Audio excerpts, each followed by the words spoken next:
സ്വർഗവാതിൽ ഏകാദശിയുടെ ഐതിഹ്യം എന്താണെന്നറിയാമോ?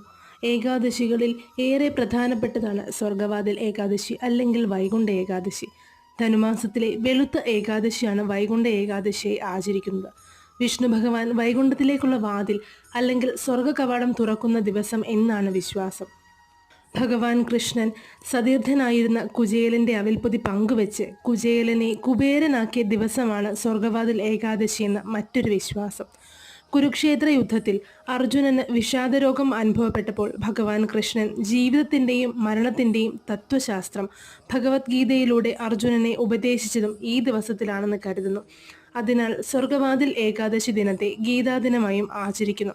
ഇതേ ദിവസം വൈഷ്ണവ ക്ഷേത്ര ദർശനം വളരെ വിശേഷപ്പെട്ടതാകുന്നു. ഇഹലോക സുഖവും പരലോക മോക്ഷവുമാണ് ഫലം.